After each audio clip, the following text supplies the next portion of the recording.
Sweden اور پاکستان کے درمیان جو بیسکلی ایک ویزا پروگرام تھا وہ دوبارہ سے شروع کر دیا گیا ہے. اب اس ویزا پروگرام کا معاملہ کیا ہے، اس حوالے سے بات کریں گے. ہمارے ساتھ زبیر حسین صاحب موجود ہیں، ہمارے نمائندے سویڈن سے. زبیر بتائیے گا کہ یہ جو پاکستان کے ساتھ ویزا پروگرام دوبارہ شروع کیا گیا ہے تو پہلے یہ پروگرام بند کیوں ہوا تھا؟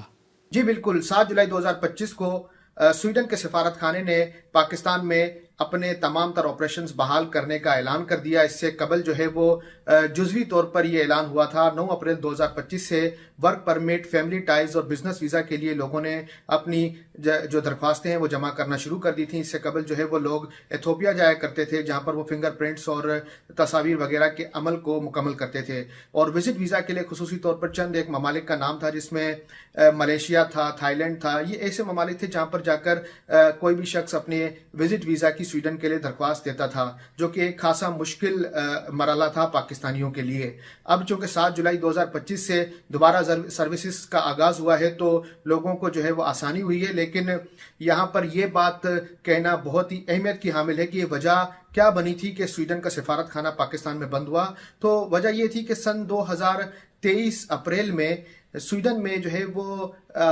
اس طریقے کے واقعات رونما ہوئے جسے ہم کہتے ہیں کہ جسے مسلمانوں کی دل آزاری ہوئی، قرآن سوزی کے واقعات، جس کے باعث مختلف ممالک میں، مسلم ممالک میں خاص طور پر جو ہے وہ سویڈن کے سفارت خانوں کو خدشہ لاحق ہو گیا کہ ان پر حملہ ہو سکتا ہے. خصوصاً عراق میں ایک ایسا واقعہ پیش آیا کہ سویڈن کے سفارت خانے پر نہ صرف توڑ پھوڑ ہوئی بلکہ جلاؤ گھیراؤ کے بعد وہاں پر بھی مکمل طور پر آپریشن بند کر دیا گیا تھا. اسی خدشات کے پیش نظر پاکستان میں بھی جو ہے وہ سویڈن کے سفارت خانے کو بند کیا گیا کیونکہ پاکستان ایک مسلم ملک ہے اور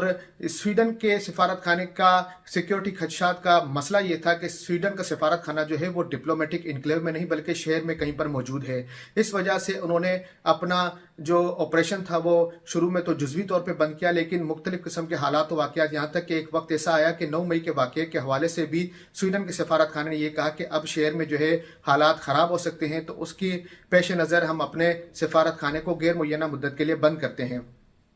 تو یہ ایسے حالات و واقعات تھے کہ جس کی وجہ سے سیکیورٹی خدشات کو وجہ بنا کے سویڈن کے سفارت خانے نے پاکستان میں اپنا جو آپریشن تھا وہ مکمل طور پر بند کر دیا تھا. اور اب جو یہ پروگرام بحال ہوا ہے تو کن شرائط پر یہ بحالی ہوئی ہے؟ دیکھیں، شرائط کوئی اس میں اس طریقے سے نہیں کہ کوئی شرائط بہت زیادہ تھی، صرف اور صرف سیکیورٹی خدشات جو ہے اس کے حوالے سے بہت زیادہ کنسرن تھا، جو کہ ہمارے سیکیورٹی اداروں نے، گورنمنٹ نے مل کر جو ہے سویڈن کی حکومت کو اور اداروں کو جو ہے وہ مطمئن کیا کہ ہمارے ملک میں اس طریقے کی کوئی ایسی سیکیورٹی صورتحال نہیں کہ سفارت خانے پر کسی قسم کا حملہ ہو سکے. تو سیکیورٹی خدشات کو خاص طور پہ دور کیا گیا ہے، جس کے باعث جو ہے ہم یہ کہہ سکتے ہیں کہ پاکستان کی یہ ایک خارجہ پالیسی کی بھی جیت ہے اور پاکستان کے سفارتی تعلقات کی بھی جیت ہے. یہاں پر جو سویڈن کا سفارت خانہ ہے انہوں نے اپریل 2023 کے بعد سے بہت زیادہ کوششیں کی کہ مقامی طور پر بھی جو ہے حکومت کو مطمئن کیا جائے کہ پاکستان میں اس طرح کے واقعات نہیں ہو سکتے جو عراق میں ہوئے ہیں، اور مکمل طور پر جو ہے وہ سیکیورٹی کی ضمانت دینے کے بعد جو ہے یہ آپ سمجھیں کہ سفارت خانے کا عمل جو ہے یا اس کا آپریشن جو ہے وہ دوبارہ شروع ہوا ہے.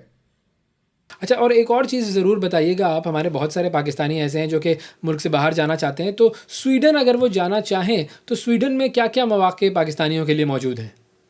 دیکھیں، جہاں تک مواقعوں کی بات ہے تو سویڈن میں اس طریقے کے مواقع کہ آپ یورپی یونین سے باہر کے کسی ملک سے آ کے سویڈن میں اپنے کیریئر کا آغاز کریں تو وہ اس وقت انتہائی مشکل کام ہے، کیونکہ امیگریشن کی پالیسیز تمام تر سخت ہو چکی ہیں، اور اگر آپ کو ویزا سروسز بحال ہونے کے بعد وزٹ ویزا مل بھی جاتا ہے تو آپ یہاں پر آ کے اس ویزا کو تبدیل نہیں کر سکتے، یعنی کہ آپ اس پر ورک پرمٹ حاصل نہیں کر سکتے، اس ویزا پر آ کے آپ یہاں پر شادی نہیں کر سکتے، اس ویزا پر آپ یہاں پر آ کر جو ہے اپنا کوئی کاروبار سیٹل نہیں کر سکتے. تو یہی وجہ ہے کہ وزٹ ویزا آپ یہ سمجھ سکتے ہیں کہ ان بنیادوں پر جو ہے پاکستان کے لیے بہتر ہو سکتا ہے کہ پاکستانی جو بزنس مین ہیں وہ یہاں پر آ کے اپنے بزنس میٹنگز کریں اور پاکستان کا جو خام مال ہے یا اس کی مصنوعات جو پاکستان کی ہیں وہ یورپی منڈیوں تک یا سویڈن کی منڈیوں تک پہنچانے کے لیے کوشش کریں. ادروائز یہاں پر سیلری ریکوائرمنٹ جو ہے وہ ورک پرمٹ کی اس کو پورا کرنا ایک مشکل کام ہے، کیونکہ یہاں پر نہ صرف جو ہے وہ آپ کو سیلری پہ ٹیکس دینا پڑتا ہے بلکہ جو شخص یا جو ادارہ آپ کو امپلائر آپ کا ہوتا ہے اس کو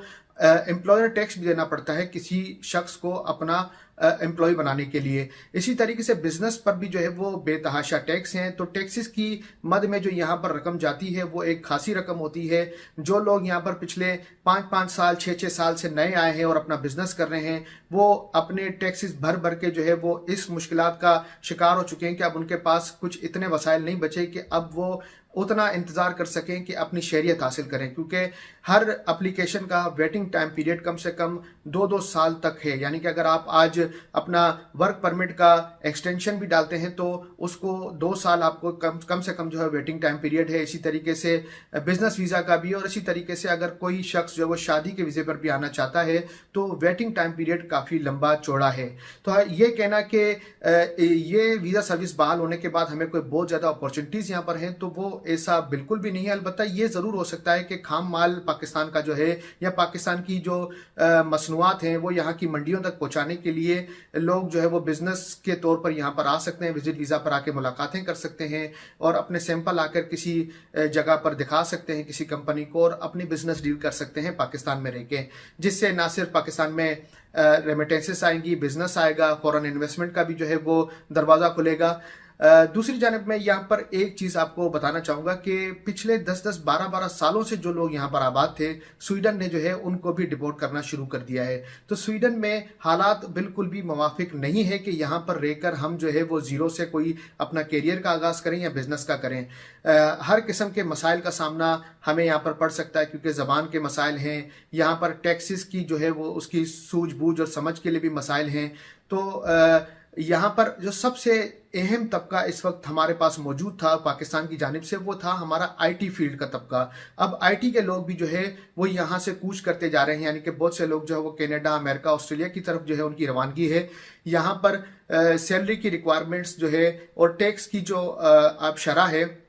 वो लोगों को मजबूर करती है कि वो स्वीडन से यहाँ से मूव हो जाएं। तो ये कहना कि पाकिस्तानियों के लिए बहुत ज़्यादा मौके हैं, तो ऐसा बिल्कुल भी नहीं है। बहुत से लोग जो है वो पाकिस्तान से यहाँ पर आते हैं, अपना बिजनेस लगाते हैं और अपने 5-5 साल 6-6 साल मेहनत और काविशों के बाद उनको दोबारा पाकिस्तान जाना पड़ता है खाली हाथों। तो हम ये कह सकते हैं कि पिछले 50 से 60 सालों में जो पाकिस्तानियों ने यूरोप से या स्वीडन से रेमिटेंसेस पाकिस्तान में भेजी थी, अब वो जो कारोबारी हजरात नए आते हैं वो सूद समेत जो है वो इस सिस्टम के अंदर इंजेक्ट करके वापस चले जाते हैं।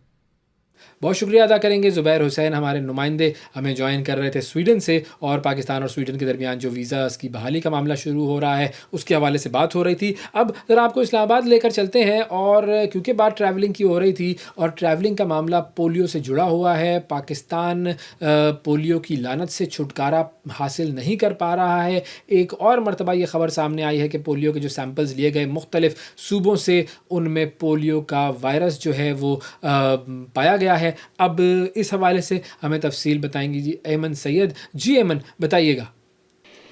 जी बिल्कुल, बात करें पाकिस्तान में बढ़ते हुए पोलियो केसेस के हवाले से, तो रवां साल की अगर बात करें मजमूई तौर पर पोलियो के इस वक्त तक 14 केसेस जो है वो सामने आ चुके हैं। रवां माह जो है शुमाली वज़ीरिस्तान से जो इस वक्त का आखिरी जो पोलियो केस है